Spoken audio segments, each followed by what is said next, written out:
Hello and welcome to the third and the Don Football Show. I am Joe. With me is Cecil, as always, here to talk some NFL football. We're going to recap Week 17, preview Week 18, talk about playoff scenarios, especially with how things have gotten messed up, and also talk about Damar Hamlin this week. Cecil, how are you doing?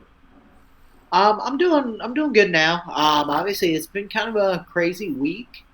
As an NFL watcher, Bengals fan, somebody in Cincinnati, there's a lot obviously that's happened with Damar Hamlin and that the aftermath of the canceled Bengals Bills game, and we're going to get to it on this show here. Overall, I'm good. It's just everybody, it's had so many implications everywhere, especially if you're somebody who's really into the NFL, and that's why we're here. We'll talk about it. Absolutely. We'll go in chronological order here. We'll do our recap, then we'll talk about Damar Hamlin, then we'll talk about the playoff scenarios for the new playoff scenarios the NFL is implementing this year that was just passed in a vote today, and then we'll talk about our picks for this week. And by doing that, we'll get to our teams that we think are going to be in the playoff. But let's start it off with our Week 17 recap. See, the Dallas Cowboys beat the Tennessee Titans on Thursday Night Football. The Titans aren't the team that they once were. They sat out a lot of their starters for this game, who were kind of maybe banged up but not hurt. But Cowboys have a chance at the one seed. Titans, they need to win and get in Week 18. So this game was not great. Yeah, I don't really agree with the strategy of just going, we're going to rest our guys for next week because this doesn't really matter to us. It'd be one thing if they weren't losing game after game, but I mean they're riding one heck of a losing streak. I think they were at a 5-game losing streak when they decided, yeah, we'll just lose this one too. And so I'm just a little conflicted about it, where I'm just like, well, I get you don't want to demoralize your guys by losing another game, but reality is it's like you're here to play, and I just didn't agree with the strategy there. It was still somehow close for a good part of the game, which, it's a Thursday night game. Weird things happen. I'm not going to sit here and overreact with the Cowboys. Cowboys ultimately took care of business. Dak struggled a little bit, but they were able to pull it together and get out a win. Yeah, like we mentioned, we'll get to playoff scenarios later, but Titans winning you're in. Cowboys, possible one seed, but not likely. So this game almost didn't matter as much, but you just couldn't know that going into the rest of the week. We'll go over to Sunday, January 1st. There were no Saturday games this week. That'll change this week. There will be more Saturday games. But Cardinals-Falcons will be the first one. We had a battle of David Blau was in for the Cardinals. Kept it close. Didn't really do too much. The Falcons get the win. Both these teams are out of the playoffs. It's cool for the Falcons to get the win, I guess, because they got Desmond Ridder in a quarterback. But at the end of the day, it doesn't really matter. The only thing that came out of this is J.J. Watt said that this will be his last season, which we haven't talked about yet, and he'll play his last game in Week 18 for the Cardinals, and that'll be it. Yeah, and I mean, this game is really just meaningless. I mean, the Falcons were able to pull it out in the end. The Cardinals had a good amount of control in this game until that point. I mean, Blaupau did not look horrible, which is a good thing for his career as a potential backup in the NFL. I think he can be a number two somewhere. I truly believe that. I don't have to say he's going to be the best or the answer, but he's serviceable enough in this league. Um, but yeah, I mean, there's not really too much more to talk about on that front. With J.J. Watt retiring, I mean, it's crazy. I mean, he's had a lot of injuries lately. It's just the guy's career, even though it hasn't been the longest career by any means of most players. I mean, we're talking first team All Pro. I think he's 3-time Defensive Player of the Year. I mean, he's got a Hall of Fame worthy career in like a 10-year span, which a lot of guys you look at longevity and he played a good amount of time, but not as much as some look at all the old timers. We're talking 15 years of stats. Usually they're pretty good, but I mean he's done so much in the shorter time that there's no reason why he won't go in Hall of Fame, first ballot probably. Yeah, one of the best defensive players of all time. I mean, it's just having a chance to win the MVP as a defensive player is not easy, especially this day and age. So, I mean, good career for him and for the Cardinals with this announcement, with Kyler Murray being out for several weeks in 2023 season. With Chandler Jones leaving this past offseason, it's probably time to start that rebuild. You have the 4th overall pick as of right now. It's things haven't gone well, but you're probably going to fire Cliff Kingsbury. Just go start the rebuild. Go start building around Kyler Murray once he gets back healthy. All right, NFC North, we have the Lions beating the Bears 41-10. The Lions playing for the possible playoff spot in this game. They win 41-10 because their offense was humming. They're playing at home. They're really good. Their offense rolls at home. That's how it goes. The Bears, Justin Fields played in this game. He's been banged up over the last several weeks. He's out for Week 18. I think it's more precautionary than anything else, but really just felt like the Bears traded away a lot of their stars, and at a certain point, they were trying to lose games, and now they're in play for the number one overall pick if they lose and the Texans beat the Colts. See, that's how you do a tank job right there. Chicago Bears did a great job. I'll give them that. If anything, they've really, I mean, a lot of teams fail at even that. But no, not Chicago. They did the right way. They tried to get some draft picks for some guys that weren't in their long-term plan. They got Justin Fields on the field and tried to figure out an offensive work, featuring him. And I think they've done a lot of those things. And that's really awesome, frankly. And, I mean, we'll see how this Bears team, shakes out over the next couple of years. And we'll see how, this draft turns out for them. Because, I mean, they don't need a quarterback. And when you have a top, 3 pick like that, and you don't need a quarterback, you're usually in a pretty good spot. So we'll see how that plays out here in the next couple months. But, yeah, I mean, the Lions, they're alive and well. And they got everything to play for. And it showed in this game. They've been doing pretty well as of late.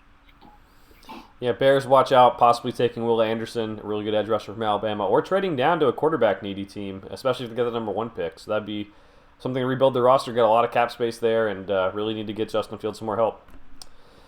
In the AFC West, the Chiefs beat the Broncos 27-24. We both picked the Chiefs. We kind of warned, some teams play better after they fire a head coach, and that's what happened for the Broncos. We had a lot of support for Russell Wilson on social media this past week for him being like a good teammate, a good quarterback, someone who works hard. And the Chiefs played sloppy in this game, but in the end, they get the win. I feel a little bit hesitant about the Chiefs heading into the playoffs. Yes, they're probably going to be the number 1 seed, especially we'll talk about some of the playoff scenarios. But to me, it's just this defense scares me. Giving up 24 points to the Broncos is like giving up, 45 points to the Bengals probably. And they just haven't really been playing the greatest football, I don't think. No, I'm in the same boat there. I mean, the Chiefs, they keep winning games, and that's the most important thing in the NFL. But, I mean, their defense sucks. It's really that simple. I mean, they're a great offense. Everyone knows that. Everyone knows Patrick Mahomes is pretty much going to win MVP at this point. I mean, no one's debating any of that stuff.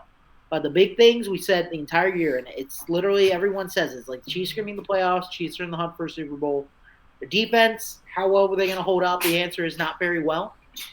And the other big thing was just, how are they going to deal with the lack of from Tyreek Hill not being there now? So it seems the offense has done pretty well so far, but we'll see when that does come playoff time. But yeah, I mean, the Broncos, they tried their hardest, but eventually, the wheels just fell off on a bad team. That's all you can say about that one. Again, we'll get to the Chiefs when we talk about our picks and playoff scenarios here. But they look like they'll be the number 1 seed again, so that Patrick Mahomes won't have to travel on the road once again, and that could be the key. Cease, you mentioned Tyreek Hill. We'll get to his game here. The Dolphins lose to the Patriots 23-21. Both teams are now 8-8. In this game, Teddy Bridgewater goes out with an injury. They're already down to the Dolphins, that is. Skylar Thompson comes in. He was a preseason kind of all-star for them and a rookie out of Kansas State. He didn't play great, but he didn't play too bad either. The Dolphins get a chance to get down the field and be on the 1-yard line. They threw an interception from Kyle Duggar, who kind of sealed the win there. Important game for playoffs now because the Patriots are going to be in with a win against the Bills. If they lose and the Dolphins win, the Dolphins are in the playoffs. So definitely set up a more complex situation for Miami. But a good win for the Patriots. This. I don't think this game happens that way if Teddy stays healthy or if Tua plays in this game. But the Patriots took care of business, and that's what Bill Belichick teams do. Yeah, I mean, they win the games when they most need to. A lot of times, I mean, you can't really ever sleep on them. I mean, you look at the Bengals 2 weeks ago. I mean, it's just one of those things where you assume something, you're going to be back into a pretty hard-fought ball game, and that's what Bill Belichick does best. In this game, Dolphins down Tua, then they go down Teddy Bridgewater. They fought hard, but a lot of injuries. Teron Armstead wasn't there either. I think Bradley Chubb wasn't even playing. So I mean, that's hard to overcome. This Dolphins season, it's in a weird place right now because I mean, to be 8-3 and have this kind of collapse, I know Tua keeps getting hurt, and that's a big part of it. But that's a um, they need some help to win, and they go up against a pretty difficult Jets team this week as well. So Patriots put themselves in the driver's seat, though. It was hard fought win for them. These two teams on paper, Tua's playing, and the Dolphins are healthy, or even more, half as healthy as they were going into this game. I think they're going to be the much better playoff team. The Patriots are going to be a one and done if they make it. Totally agree with that one. We'll see what happens this weekend with these two teams and see who gets into the playoffs. But definitely a bad, I guess, ending to the season. I know Mike McDaniel's been in some he might be fired rumors. I'm pretty confident 25. Even if the Dolphins fire Mike McDaniel after 1 year. I think there's 25 other teams who would line up to hire him. I've heard reports that he'd be hired within a couple days after this firing. Not a smart decision. Not a smart decision. No.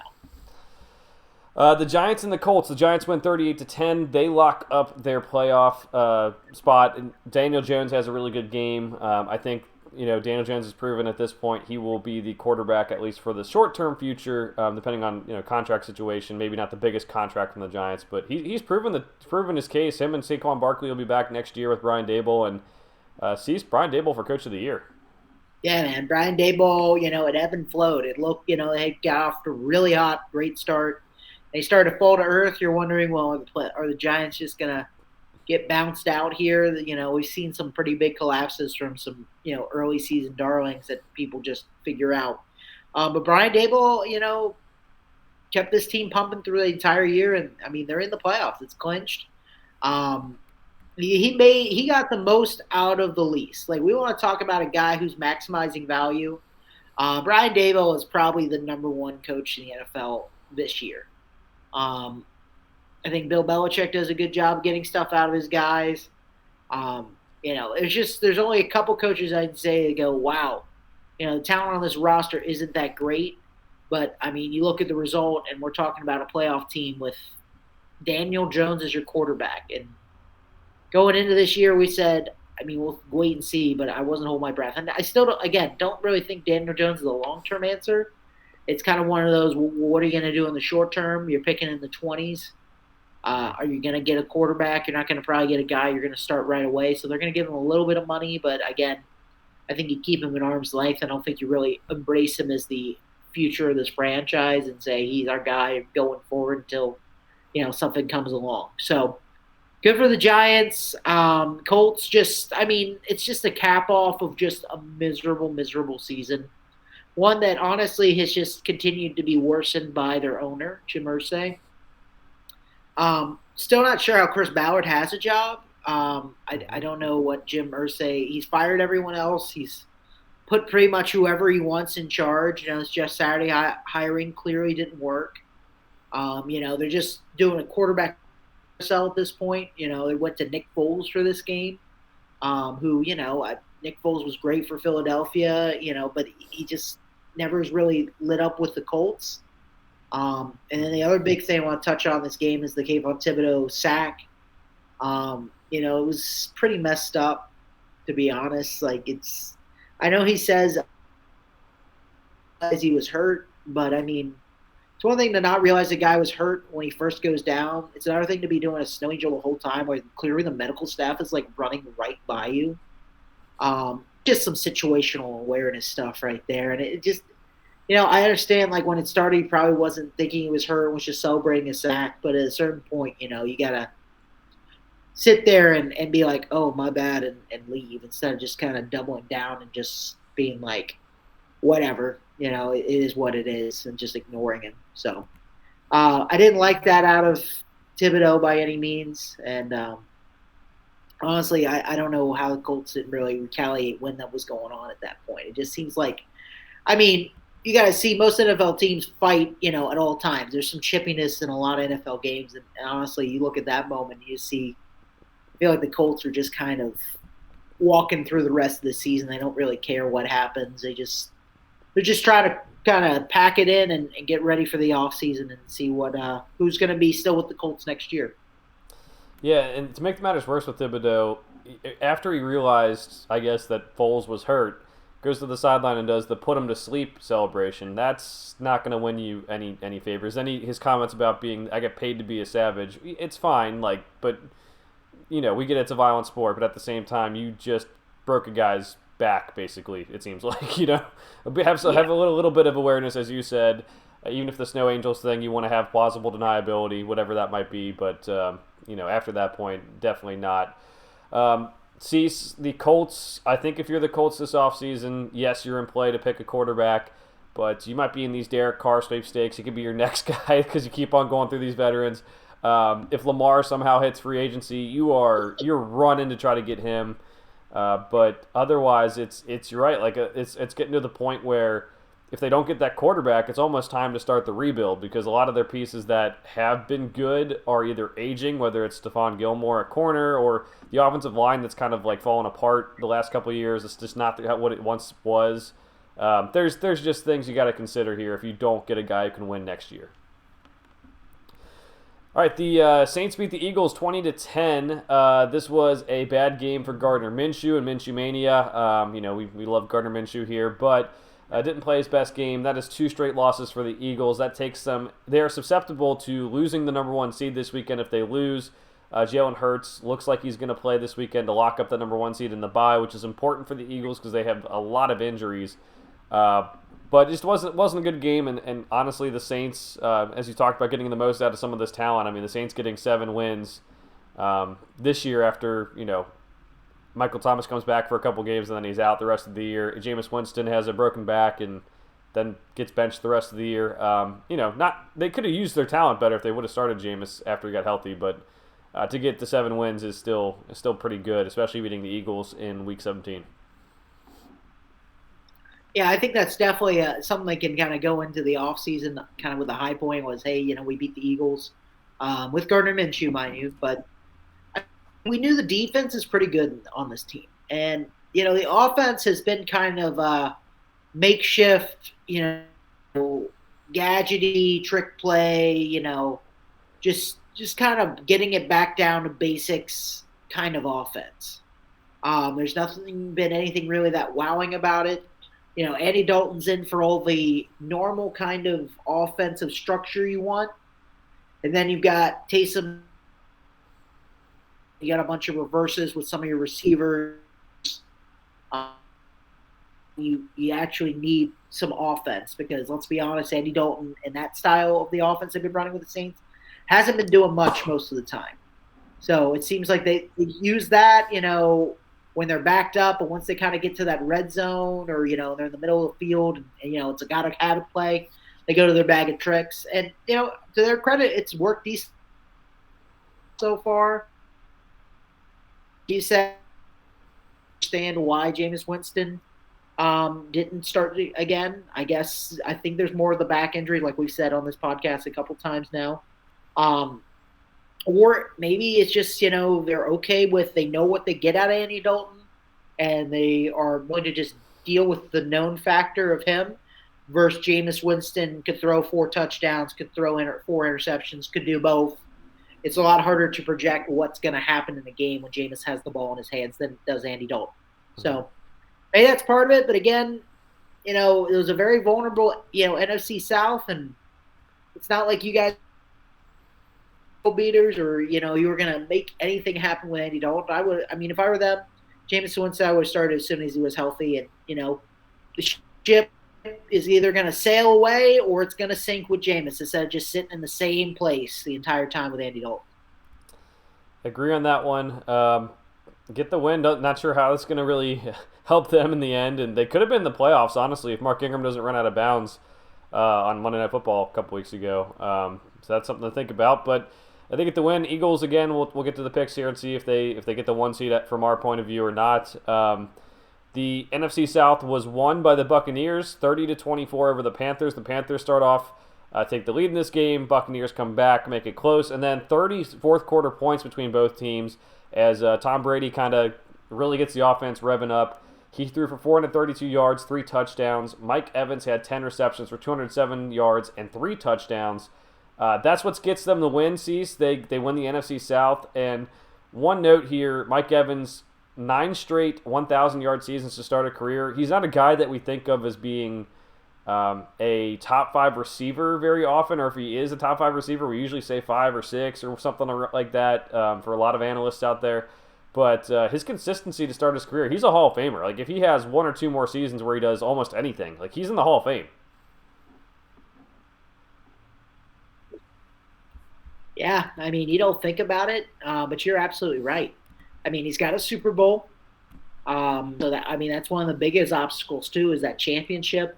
Yeah, I mean, he's done great. I mean, you just really don't, because I don't consider him even like really. I think he's a top 10 receiver, but I don't even think he's even near the top 5. I think he's kind of in that weird. It reminds me a lot of kind of the secret Frank Gore. Just Frank Gore got like 1,000,000 rushing yards, as we all know, and we've talked about on this podcast through the years. It kind of feels like that, where I would never said Mike Evans was the most dominant receiver in the game, or who's the best receiver in these years. I've never would have said Mike Evans. Mm-hmm. And it's pretty much the same thing with Frank Gore. Frank Gore was never the flash of the other guys, the LTs, Sean Alexanders, but he got it done, and he got it done through longevity and a long time of a career. And I feel like Mike Evans, has had great years, and he'll get on the Hall of Fame in that way. But I don't think, it won't be a flash thing. For him, it's all about just the consistency through time. And honestly, people need to appreciate too as a player, So mm-hmm. I don't think he's, it's just weird. It's like to call him elite. I don't think he's an elite receiver. I think he's very good. And I think, somebody that's a great target, because of his size. He's just not super fast by any means. But here, I don't know what the hell, how many times the Panthers can let Mike Evans run past. Where the hell was this offense through the Tampa Bay Buccaneers? It's just a lot of questions of just like, it seems like every week NFL teams forget, what's going on. That it's like we get this narrative, Tom Brady's going to come back and win, and then, I'm just like, I can't bear watching this happen again. And then the team on television just like rolls over and lets it happen and just lets it keep happening over and over. Like the same damn play keeps happening.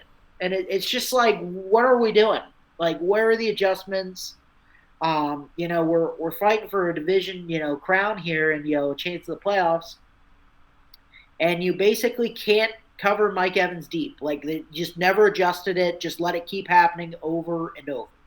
So, yeah, it's questionable. Panthers deserve to lose that game and not win the division after that. Am I going to say the Buccaneers, deserve to be in the playoffs?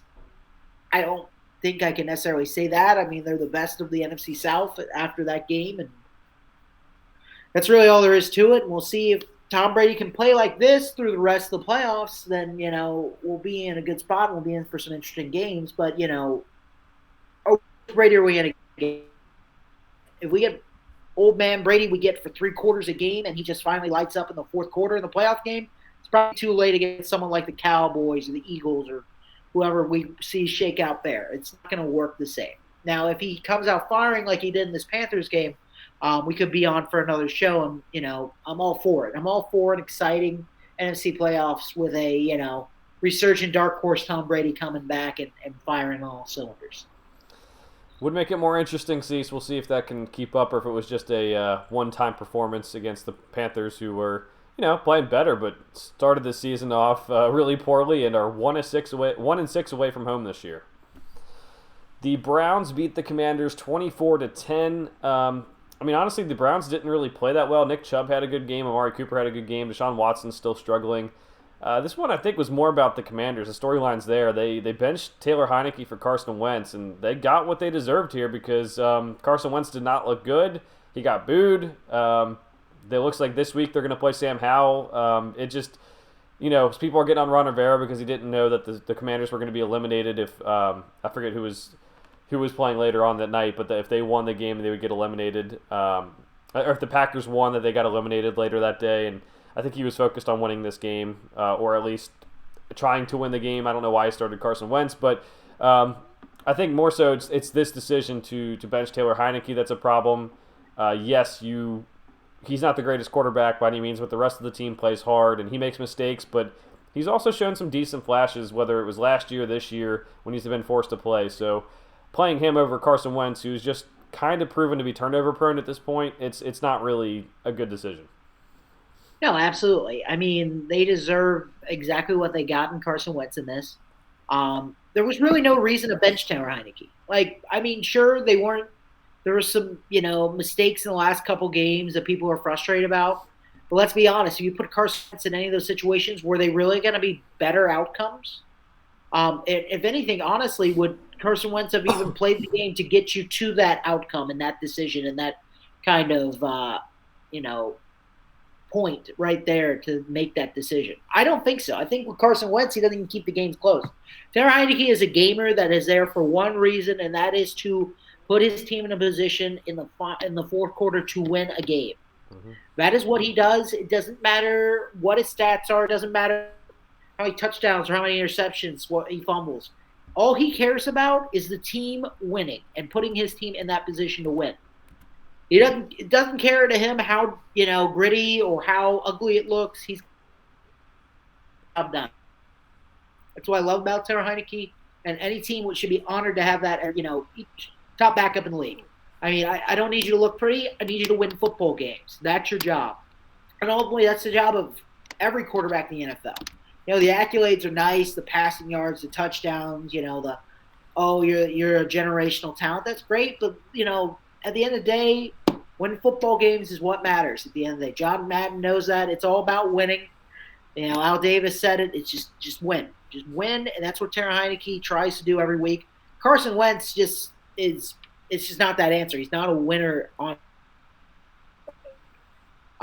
he's injury prone. He throws a lot of picks. And, going back to him the Commanders were playing better with Heineke than Carson Wentz. You could talk about who's more talented, in a vacuum. Carson Wentz probably has more talent. Who uses their talent and maximizes it? Probably Heineke to a much greater degree. So it was a mistake. Sam Howell. Let's see how Sam Howell does for a game. I don't really think that's smart. I think they just know they can't really go back to Heineke after what they did. So, I mean, it's all been mistakes. And like you said, the Ron Rivera thing, I mean, should he probably know that stuff? Probably. As a person who's that involved in your organization, you think you'd know what your playoff scenarios are. And obviously, I get, you're trying to win. And maybe he just went, I don't care. It's about winning.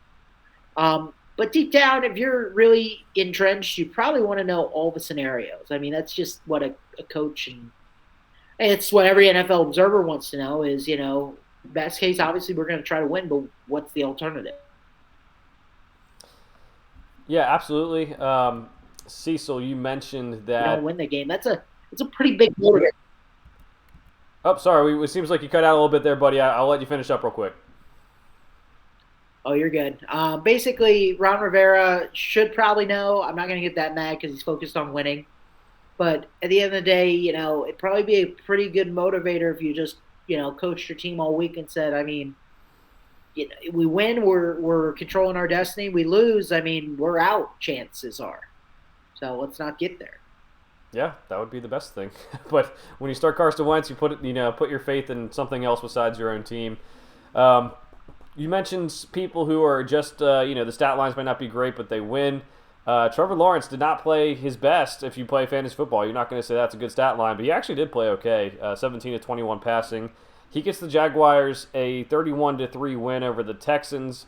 Keeps them eligible for the playoffs. If they beat the Titans, they're in. There's a scenario where they can get in if they lose that game, but it takes a whole lot to happen to get to that point. So they're going to try to focus on taking care of business and just winning this game on Saturday night. Don't have too much to offer for the Texans. We knew they kind of stunk. Lovie Smith did a good job to get 2 wins with this roster, in my opinion, still. But the Jaguars are the story here. Yeah, absolutely. I mean, the Jaguars, they didn't put up anything flashy by any means, but they took care of business, got the win they should have won. And my biggest thing here is, why can't we hold Lovie Smith the same standard that they held their coach last year to? I mean, they fired him with 2 wins. David Culley didn't get a shot. They fired him. Shouldn't Lovie Smith get fired too? They only won 2 games. You would think. You would think. Mm. I think both coaches did a great job on the roster. I think the front office needs to look at themselves, honestly, but that's just me.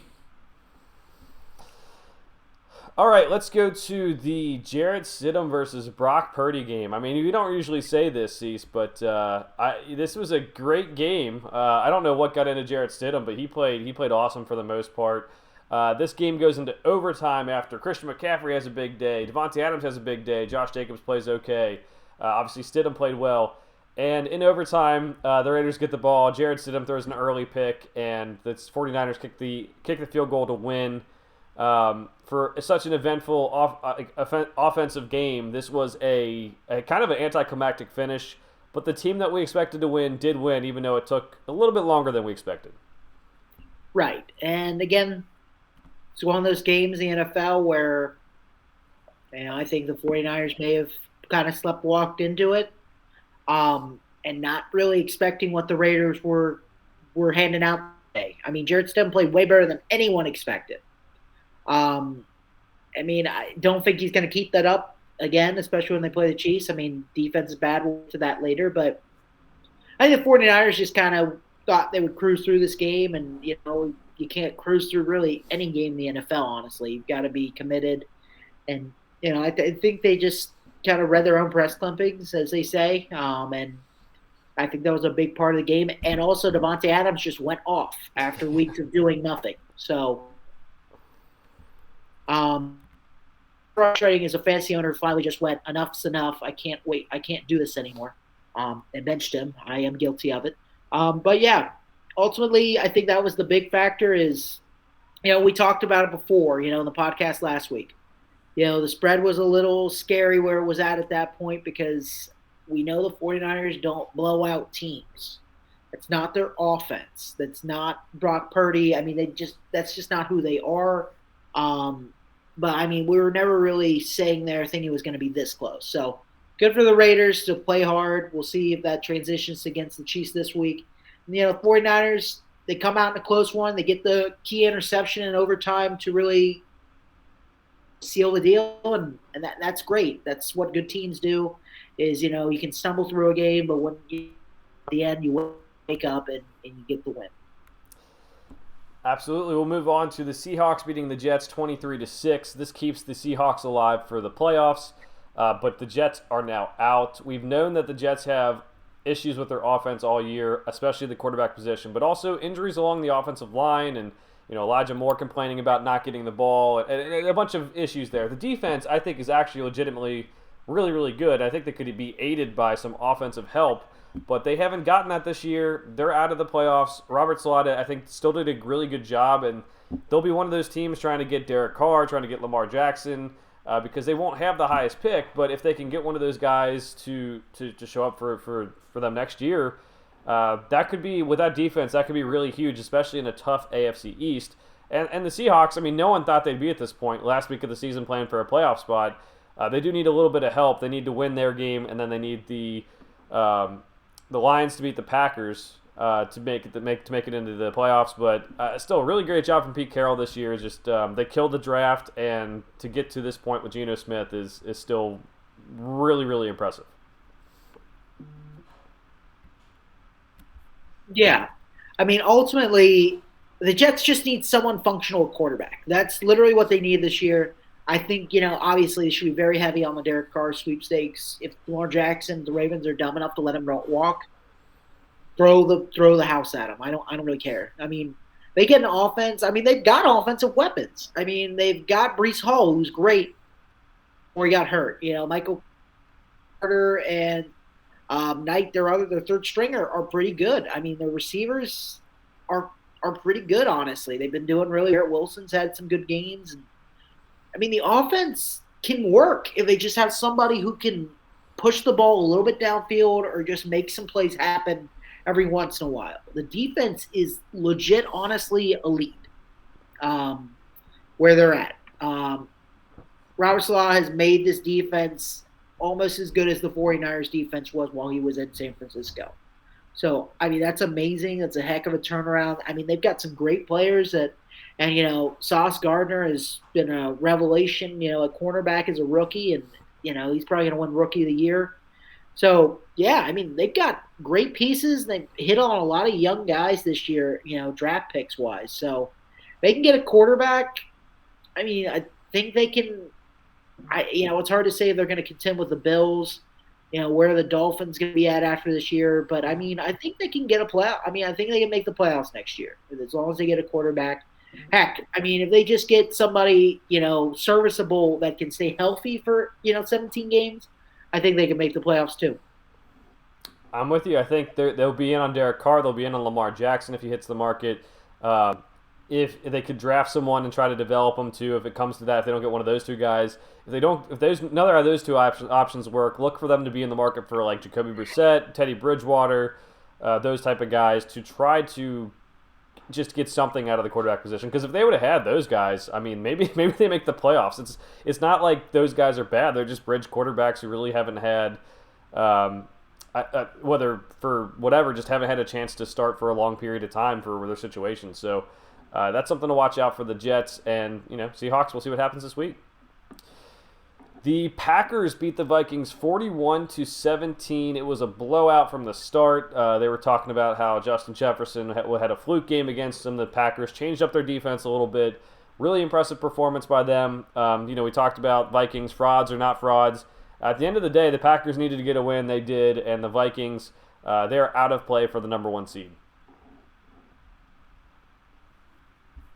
Yeah, I mean, with this game, ultimately, yeah, I mean, the Packers did what most teams have just not been able to do against the Vikings, and that's just contain Justin Jefferson, make the Vikings beat you without him. And clearly, Kirk Cousins struggled at times here, and they just really don't have a rhythm without him at this point. Last couple of years, at least they got Dalvin Cook involved. Adam Thielen, looks like he's aging a good deal. Looks like KJ Osborne is kind of becoming more of an option than Adam Thielen is at this point. I mean, they got TJ Hawkinson, for God's sake, from the Lions, and he's a pretty good, all-around tight end. So it is kind of not great that the Vikings offense struggles this much. I get he's your number 1 receiver, but you got to have a second option where you just go, fine. If you're going to literally like double bracket him the whole time, I'll find someone else to throw and we'll go 20 plays down the field for 10 minutes and score a touchdown. They couldn't do that. You need a second option. I mean, you look at other great teams. They usually got to have a second option of some sort. Look at the Bengals, for example. If teams just go, and a lot of times this year they went, Jamar Chase isn't going to beat us. Every coverage is going to go to him. It's going to be double bracketed. We're going to do all this stuff. They go fine. I mean, T. Higgins will go for over 100 yards. It's just that simple. Tyler Boyd will have a big game. The Vikings do not have that second threat in their offense, and the defense is just not very good. Aaron Rodgers and the boys seem to finally got it together. I think a lot of guys got healthy. I think all the time that Aaron Rodgers has finally put in with some of the younger receivers and having to deal with those growing pains is finally paying off. After basically, they're not rookies anymore. It's a full season in the NFL. The offense now. A lot of them had nagging injuries to start the year. Watson was hurt early on. Romeo Dobbs got hurt midway through the season. So, I mean, they've got some people. Are they going to be a threat in the playoffs? I don't think so, honestly. I mean, it's a better 7 seed than what we were thinking maybe coming earlier in the year. But, yeah, I mean, if they end up playing, if they play the Vikings, I mean, they'll probably beat them because I don't know. You can't, like we've talked about, I don't know if you can call the Vikings frauds anymore because, frankly, I think they're just a very average team. I don't think they're bad by any means, but they're an average team. It feels like they should be a wild card team right now. That's kind of their talent level. A wild card team that you expect an early exit from, not the guy who was basically vying for a number 1 seed this whole time. So we'll see how playoffs shake out there. We'll see how this matchup between Green Bay and the Detroit Lions go as well. But ultimately, I mean, they blew them out, plain and simple, and it's a good look and a great momentum shift for the Packers going into, a gotta have a win this week. Yeah, and see, so I'm with you. I think we just more fully understand the Vikings, right? Like it got to the point where everyone's calling them frauds. They can't really be frauds. Let's just readjust and say if we're all calling them frauds, then they're just an okay team, and that's fine. They had somewhat of an easier schedule and they've won some close games. They got blown out other games and they might finish the season at 13-4, but you can still just be just a solid team or just an okay team at that rate. All right, the battle for LA. The Chargers beat the Rams 31-10. Not too much to go over here, Cease. The Rams obviously not playing for a playoff spot. The Chargers had their playoff spot locked up, just playing for seeding at this point. And Austin Eckler had a big day. I mean, other than that, that's kind of all it is.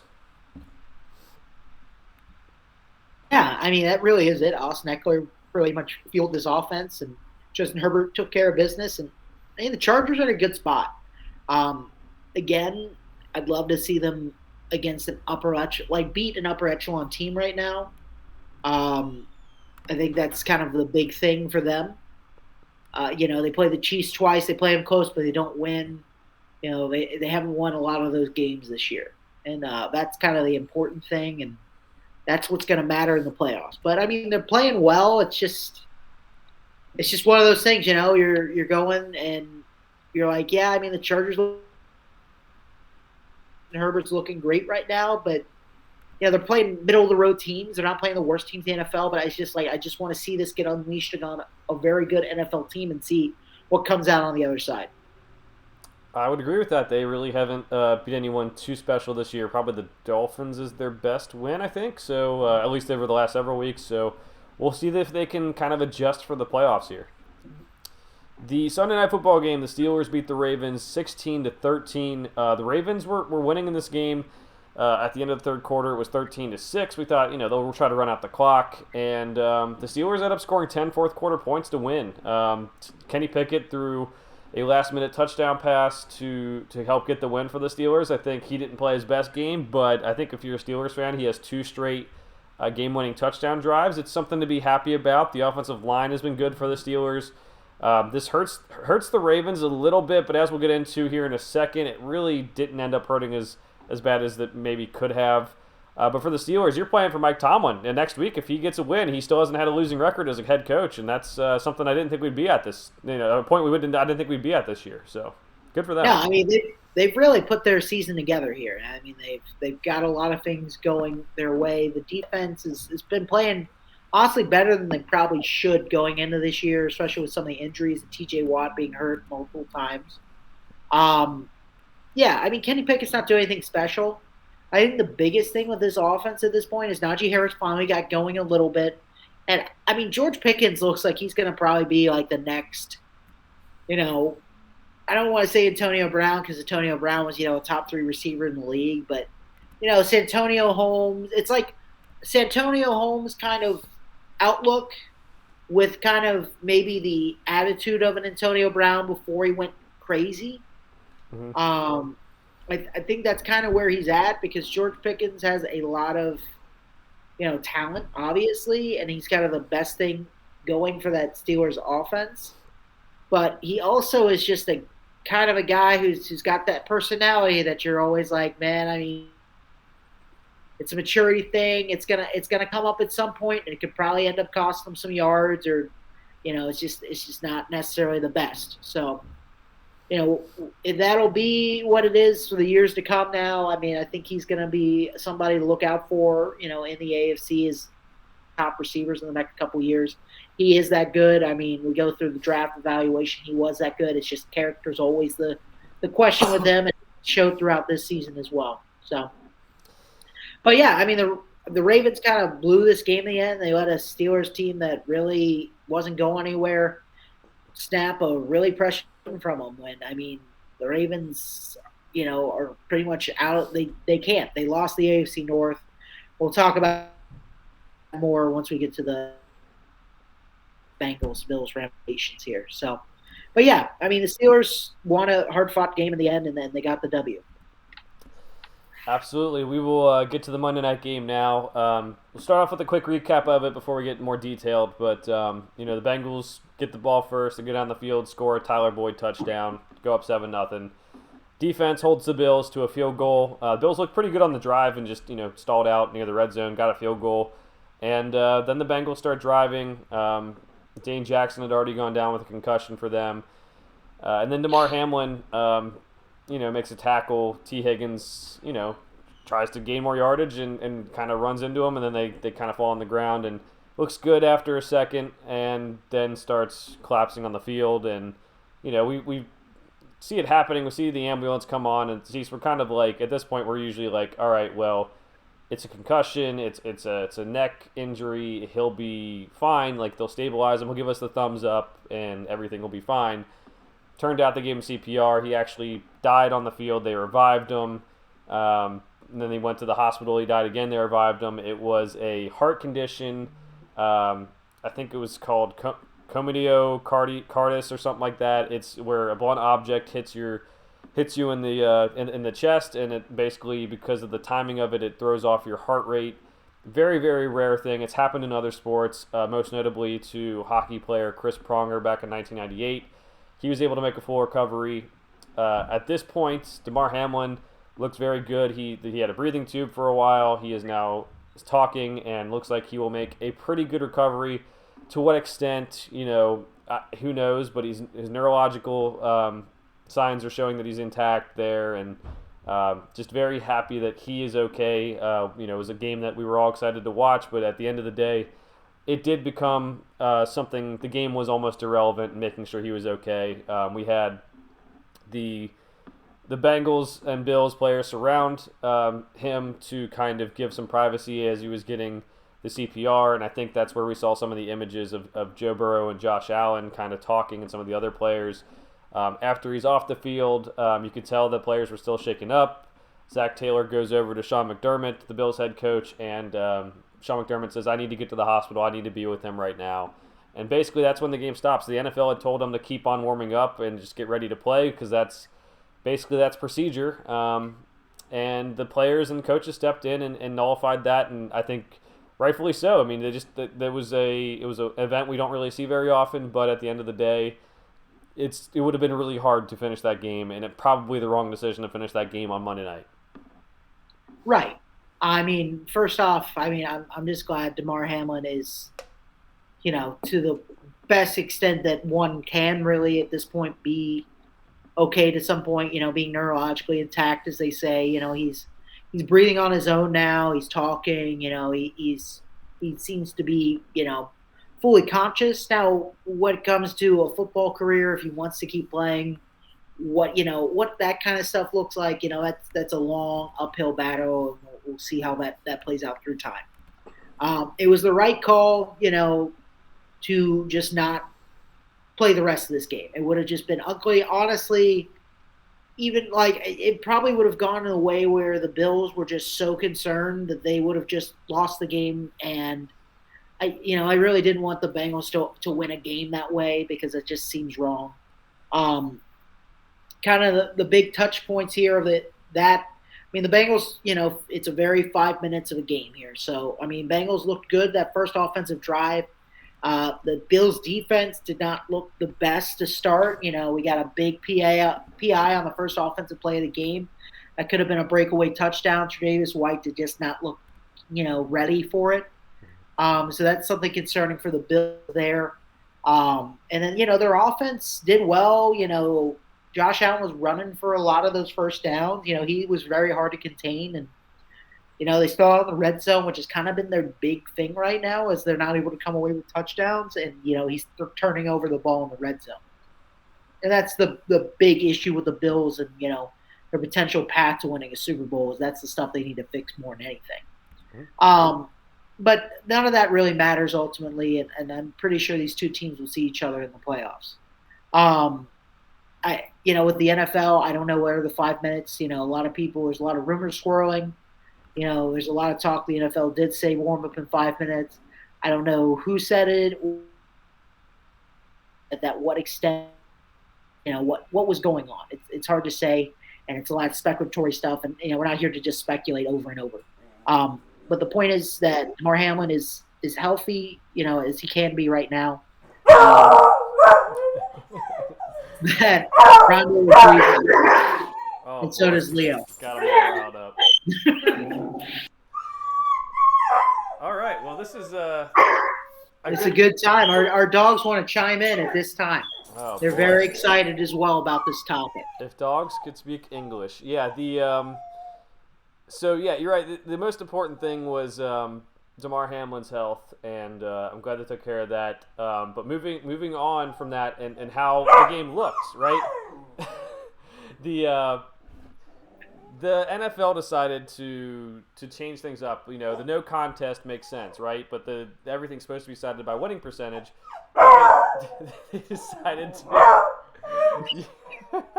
Cecil, why don't you explain everything that's going on with this thing? I will mute my mic and take care of Rhonda while you explain it. All right, I'll explain it away. So basically, what we're at is the NFL. It's games of no contest. That's fine. It's part of the rule book. A lot of people, honestly, it's for the best of the Bengals and Bills. Don't try to reschedule and play this game because it seemed like a very hard thing to reschedule this late in the season, and two, to kind of try to make this game happen and go back to the very place where all this just traumatic event kind of went down for everyone. It doesn't really seem like the greatest thing.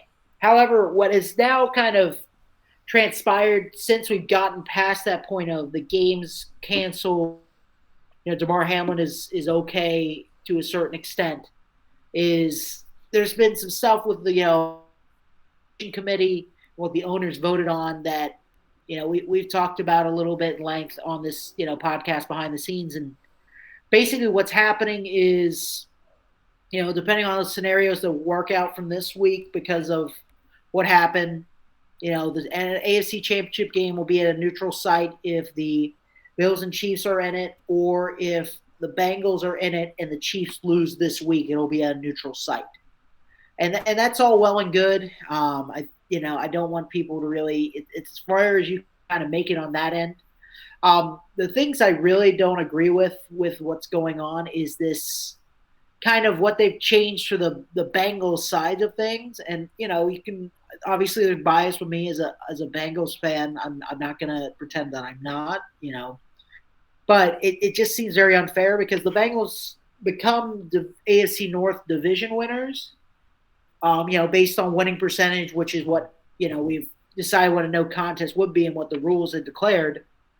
But along with these caveats of the neutral site AFC Championship game, they basically told the Bengals that they win the division, but that doesn't mean they guarantee themselves a home playoff game. They still have to play this week to guarantee it, and if they lose, they have to point for who hosts the game if they end up playing the Ravens in the divisional round, which at this point is almost a lock. So the Bengals basically get I get benefited from this whole thing, but the Bengals don't even get really a benefit of the doubt here. It's ultimately the Bengals straight up, can lose this game, end up having to play the Ravens on the road, but they also don't get any of the benefits. And ultimately, that's what upsets me most about this is that I'd be totally fine with it if we could have just gotten the single caveat that the divisional game that probably would and Bengals, if they both win this week, why can't you have the same for that game? Honestly, there's really no reason why. I don't understand how that got put in, and why it wasn't. I understand neutral site games, and there's a lot of talk about how trying to do another neutral site game in the divisional round was something people just didn't want to do, and that's fine. But you're going to create this weird coin flip scenario with the Bengals for their wild card round. I don't understand if the inverse happens, why we can't do that for the Bills game. It seems obviously a little just topsy-turvy. And obviously that won't matter if the Bills lose. I think, they're kind of banking on that scenario in some ways that then it won't matter. And it doesn't, and we'll move on.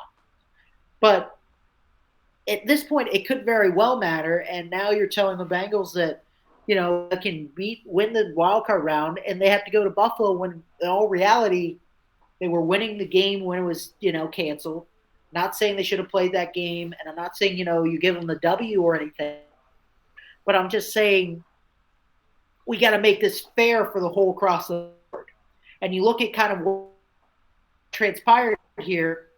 The competition committee kind of suggested this to the owners, and they voted on it, right? Katie Blackburn, who's vice president for the Bengals and very much in charge of the organization at this point, as Mike Brown, is kind of into retirement at this point, recused herself from the committee meeting because, quote unquote, she didn't want to show bias because clearly this would very much affect the franchise she owns. So she recused herself. That basically seemed to have caused is everyone just kind of didn't care what happened to that franchise, and they just cared what happened to the Chiefs and Bills and what happened to the Ravens. And the Bengals kind of became this afterthought of a team. And it doesn't seem really fair, and then obviously it just got voted on, and the Bengals just had to live with it. And that's fine. We move on. But it's when you want to talk about competitive spirit and everything, and I'm not expecting Bengals to get like a pat on the back or anything like that, or get some kind of special treatment or favor. But it almost seems like it's like a punishment for what happened, for the Bengals basically deciding to not play the game. For the Bengals just going, yeah, we're not playing either. So that's what's really frustrating for us is like the Bengals have a lot riding on this game too.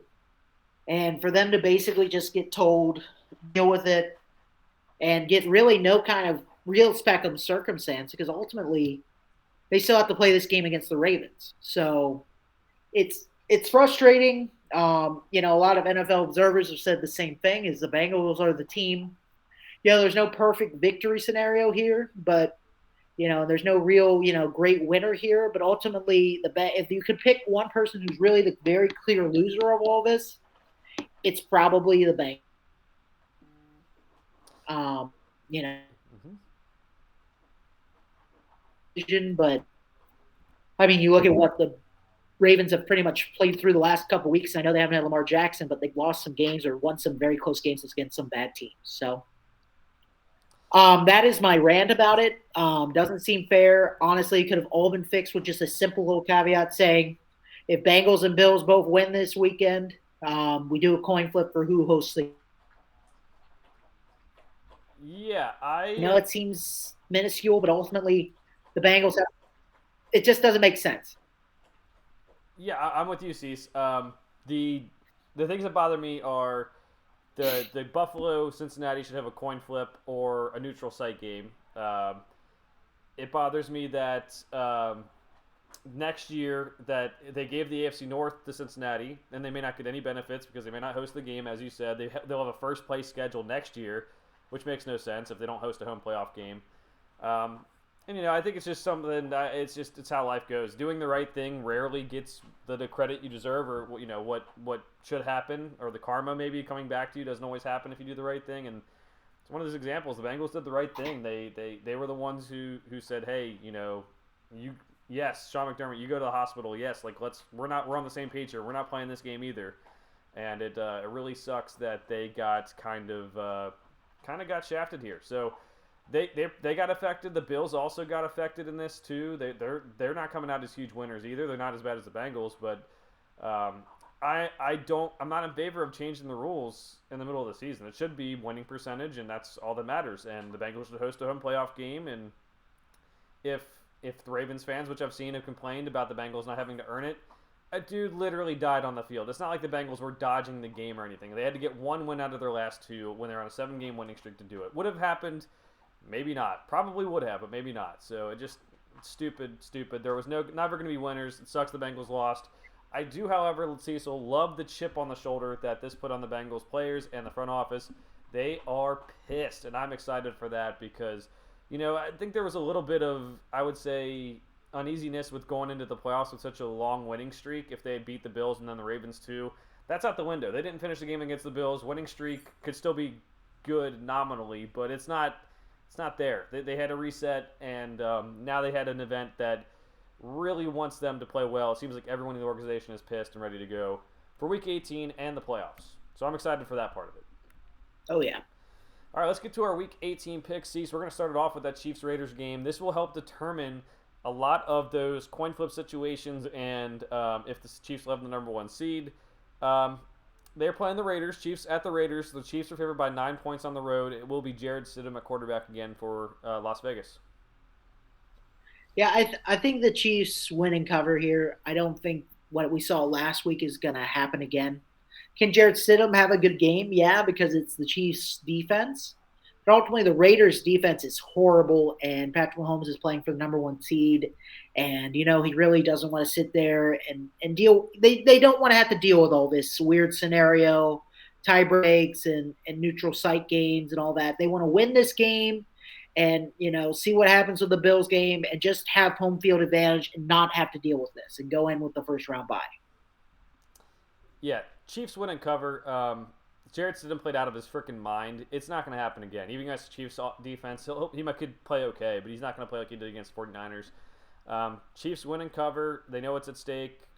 Maybe a lot of this is kind of gifted to them, but at the end of the day, if they win, they're in as the number one seed with that bye. Saturday night, we have the Tennessee Titans at the Jacksonville Jaguars. Again, this is for the AFC South. The Jaguars can still get in with a loss, but it takes a whole heck of a lot. So they're going to try to win and get this division. The Jaguars are favored by 6.5. Remember, the Titans won't have Ryan Tannehill. They've said they're not starting Malik Willis. They're going to start Josh Dobbs again, which, just not something we saw coming, Cease.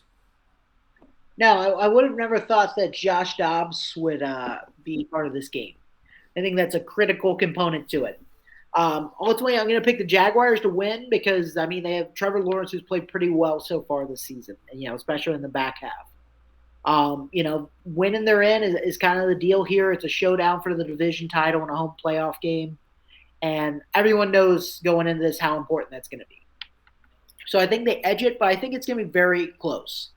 Josh Dobbs is the reason I can't pick the Titans, even though quarterback is probably the most unimportant thing to that team compared to almost any other team in the NFL. All he has to do is manage the ball. But Derrick Henry's going to be back. Jaguars defense is not very good. He's going to be giving it all, Jeffrey Simmons and all these guys they rested are going to be coming off a week's rest, so hopefully that helps them as well. So I'm picking the Jaguars to win, but I think it's going to be a pretty close game. And to pick a 6.5 points, I got to take those because, there's a chance. This is a toss-up to me. I think the Titans could win it, especially if Derrick Henry and, Jeffrey Simmons and those guys that got rest really kind of benefit and step in from that. So it's a toss-up game. You give me 6.5 points, I got to take that. Yeah, same pick for me too. Jaguars win, Titans with the points. You mentioned it. I think Josh Dobbs starting is an issue. Malik Willis starting would be an issue too. Don't get me wrong. I do think it's weird they gave up on the rookie quarterback so soon, but it's just that's a huge issue for me. Also, the Titans offensive coordinator, Steve, we've talked about all year because of fantasy, but also because of the Titans losing some of these games. Todd Downing has just refused to give Derrick Henry the ball sometimes. In this game, you give him the ball 50 times if he can help you win. If you score first, have a touchdown, you want to kill the clock, give it to him 50 times. He has historically had some of his best games against the Jaguars. Sometimes when they're not so good, but give him the rock. That's your best chance to win. Ultimately, I think the Jaguars win. Titans with the points, though. Might be by a field goal. All right, we'll get to the Ravens-Bengals game now, Cease. The Bengals favored at home by 9 in this game. Lamar Jackson is not going to play. Tyler Huntley may play. But it's looking like it might be Anthony Brown, the third stringer in this one. So the Ravens will have a ton of work to do given that. Before kind of what has transpired over the last 2 days, I would have said, the Bengals are going to win this game. Their starters and they play to win it. I don't have really any question with that. The line was 7 then, and I went, that's a little high. I might have to start kind of gearing towards the Ravens with the points. If it gets a little higher than that. It's up to 9 now, but like you said, ever since all this came out with what they're doing and how the Bengals basically got shafted completely by everything that transpired, they're pissed, like you said. That's how everyone feels. The coach, the ownership is writing op-eds just being like, I tried to do the right thing and you basically punished me for it. Is the whole organization is just ready to rip someone apart. And, Ravens fans just saying the Bengals have to earn it. I mean, you can just watch this week and see what happens. And I have a feeling the Bengals are going to come out firing, and they're going to not let anyone ever say the Bengals just won this division on a technicality, because they're going to win this game by 10 points. And I think so too. Given the injuries to the quarterbacks for the Ravens, given the way they've played down the stretch, yeah, I'll take the Bengals to win and cover. I mean, I could see them having some ill effects from, I mean, the last time they were on the football field, seeing Damar Hamlin down, and that could be bad. But the fire's there. So even if they start off and have a drive or two that don't go their way, I'm not betting against this team in this game after that. We'll see what the future holds in terms of playoff matchups and everything else, if that fire can help them get those wins. But for this week, you can bet your ass that they are ready to go. All right, Tampa Bay Buccaneers at Atlanta Falcons. Buccaneers already have the 4th seed locked up in the NFC. They've said they're going to play their starters, but everyone kind of expects them to play their starters for a couple series maybe and then get pulled. That's why the Falcons are favored by 4 points at home.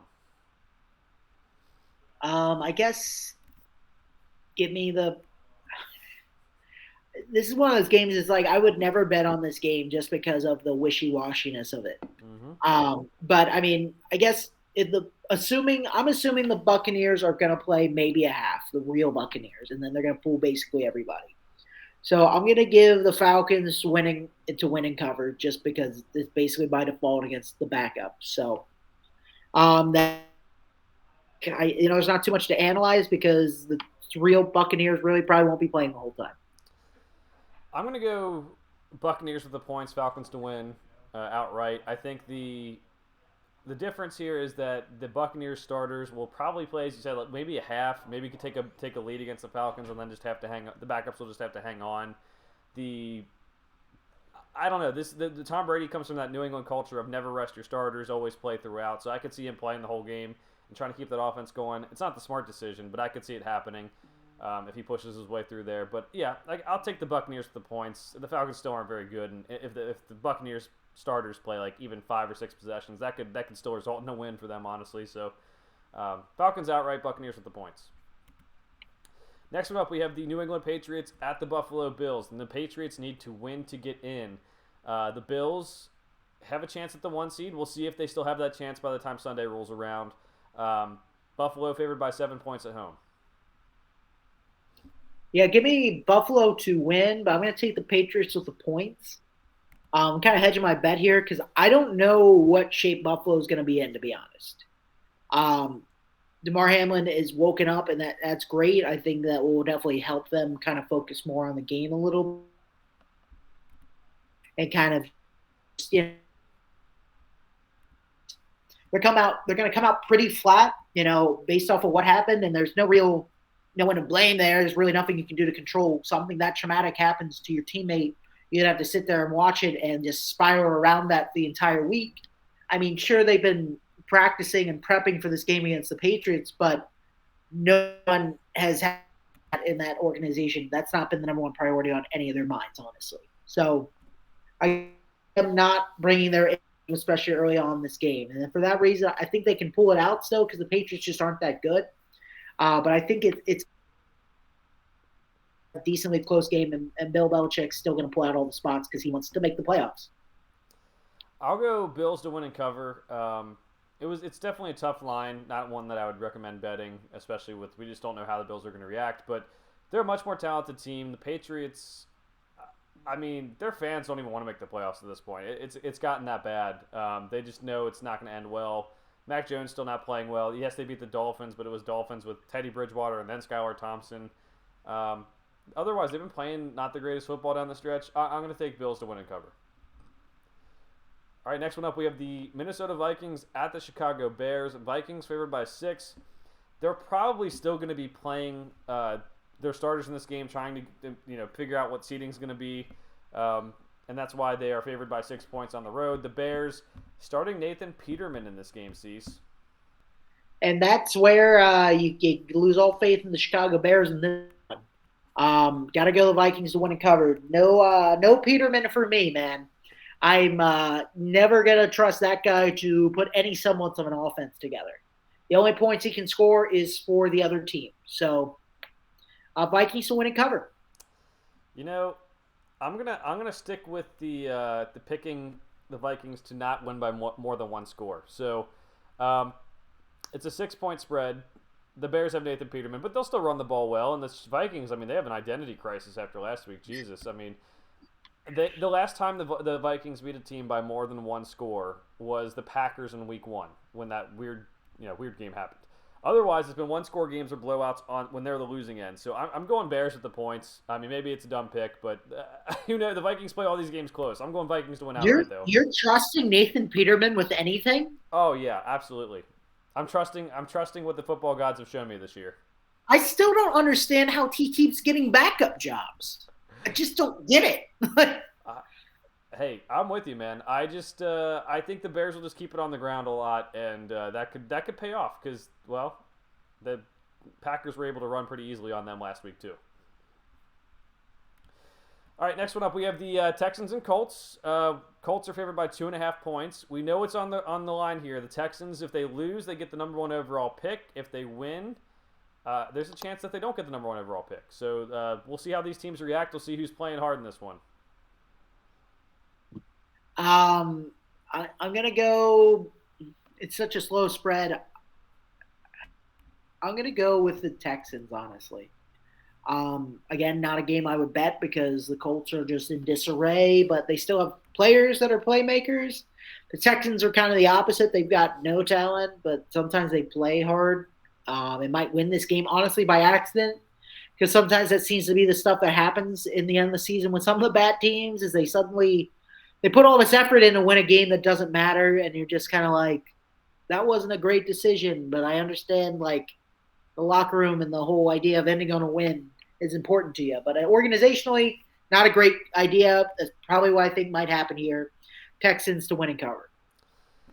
Yeah, Texans for me too. Lovie Smith will want to win the game. He's an old school coach. I think people have said that he's tanked before, especially with the Bucks to get Jameis. But I think he's going to try to win. I think the Colts are definitely going to try to. Jeff Saturday has nothing else. I mean, he's probably going to be gone. I would hope, unless Jim Irsay decides to just be crazy. But both teams will be playing hard, so I'll take the Texans. The Texans have been playing better as of late.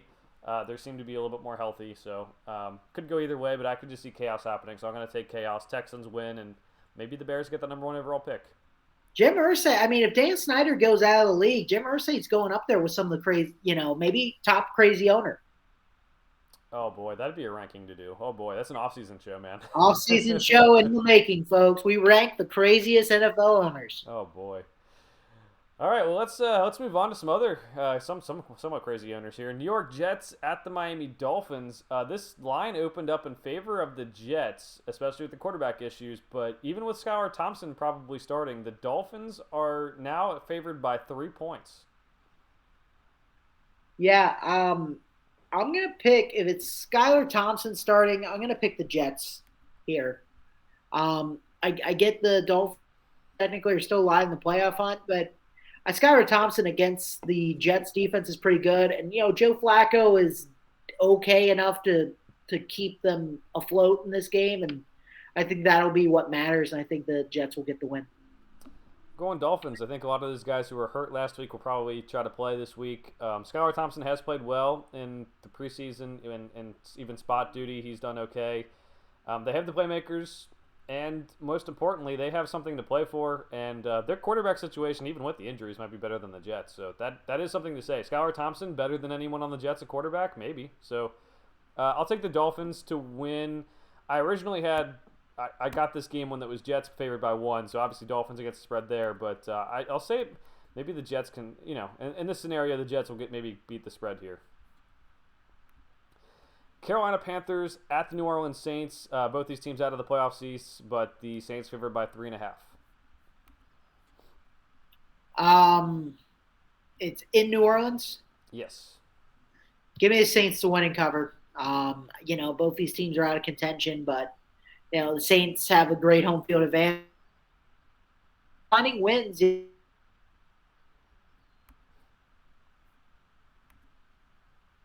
All right, I'm gonna go with the Saints to win and cover as well. they've found a good way to use Taysom Hill to get some gadget plays, especially the last couple of weeks. I know Andy Dalton's not really the guy, but the defense has stepped up too. I will take the Saints to win and cover. The last of the 1 p.m. games sees we have the Cleveland Browns at the Pittsburgh Steelers. Steelers favored by 2.5. They do have a chance to make the playoffs, but they need a whole heck of a lot of help. This one's mostly going to be for pride. Yeah, I expect the Steelers to win and cover here. Browns with Deshaun Watson has been a failure so far. It'd be one high point of just a miserable lost season for the Browns if somehow they have a good game and, dash any hope of a Steelers playoff berth. I think that'd be great. And Mike Tomlin his first losing season, but ultimately this Browns team is gotten worse with Deshaun Watson, and I take solace in that a little bit, and I'll be interested to see because there's no getting away from this as the Browns. You're now committed to this. Basically, it feels like for life, but in reality, it's 5 years. But 5 years is a long time in the NFL, and I just don't see the Browns pulling it together in this one. I don't either. Steelers have been playing well. Kenny Pickett's starting to get that confidence. The offensive line for the Steelers is playing better. George Pickens is turning into a good receiver, so much so that they got rid of Chase Claypool. Also, maybe some just like fit issues there. I think the Steelers had a really good season considering what they were left with, and they got some good things to build off of for next year. I do think this is a tough division next year still. Deshaun Watson, assuming he gets better for next year, but I'll take the Steelers for now, and these are two teams that could be very well in the AFC North with the Bengals and Ravens both being good if Lamar Jackson stays in Baltimore. That fight for these type of records where they're 7-9 and 8-8 in the last week of the season, and very solid teams just can't make the playoffs because of the division they're in and everything else. So Steelers win and cover. We'll see if they can improve next year. All right, the Cowboys at the Commanders. Cowboys favored by 7. We mentioned that Sam Howell is going to start for the Commanders, and I'm going to go Cowboys to win. Go ahead. Yeah, I Sam Howell. It's all I need to hear. I'm going Cowboys to win and cover here. It's a game where they are technically alive for the first overall seed and a first round bye, home field advantage, all that stuff the Eagles screw up. So they are going to pound on the Sam Howell-led Commanders here. Yeah, so much to play for. If it was just the number 1 seed, okay, that whatever. We need 2 teams to lose to get the number 1 seed. But it's also the fact that they win the NFC East just if the Eagles slip up. Now, I don't think it's going to happen because the Giants are resting their starters and because Jalen Hurts might come back. But you still have to take that chance. So the Cowboys, I think, are going to win. You got to take that chance to maybe not play Tom Brady or Aaron Rodgers in the first round. That's something that has burnt them before. You got to try to win this one. And honestly, hopefully that defense gets back on track. Maybe playing Washington with Sam Howell quarterback will help that. Cowboys win and cover. Next game up, we have the Chargers and the Broncos. Denver favored by 3. This is because the Chargers have their 5th overall seed pretty much locked up, considering the Bengals should beat the Ravens. The Chargers are sitting their players. I think they're going to wait to see the conclusion of the Ravens-Bengals game, but yeah, probably.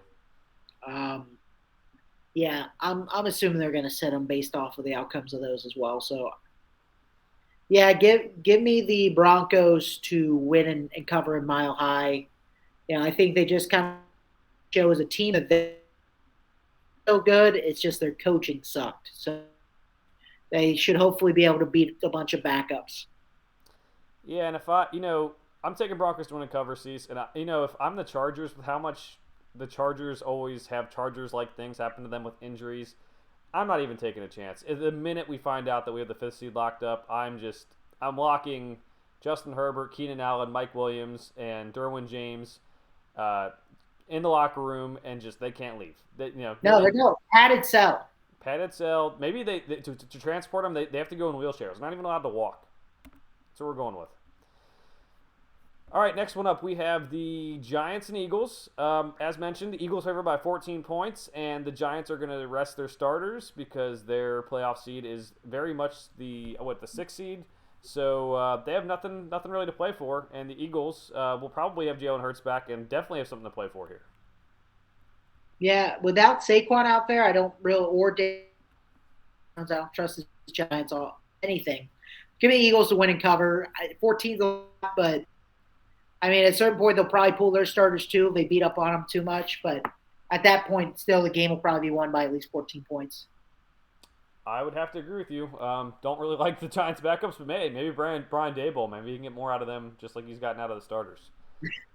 All right, Arizona Cardinals at the San Francisco 49ers. 49ers favored by 14.5. They did slip up last week, Cease, a little bit against the Raiders, but this might be an easier Give win for me them. the give me the 49ers to win, but I'm going to take the Cardinals for the points. It's just 14. That half point is what gets me, and I just can't take it. It's too high for a team that's not known for its high octane offense. It's about defense. I want 49ers to win and cover. I said it early in the year. I think the Cardinals stink. I know we talked about it and said we think the Cardinals are one of the worst teams in the league. Probably before most people said it, honestly. Mm-hmm. And I'm sticking with it. Kyler Murray's out for this game. David Blau isn't very good. Again, like you said, probably could be a backup or a practice squad quarterback the rest of his career. That's cool. But I'll go 49ers. I think they get back on track this week. I think that was like a momentary lapse, slip up. I think they get back to it this week. All right, the Los Angeles Rams and the Seattle Seahawks. Seahawks favored by 6. Seahawks, they need to win, and they also need the Lions to beat the Packers to get in. And if they don't win, that means that whoever wins the Lions and Packers is in the playoffs. Um, Honestly, I'm gonna pick the Rams here. I think the Rams outright. I think the Rams are kind of playing with house money to speak, and I think they'd love no more than to just spoil the Seahawks season. I think Baker Mayfield played,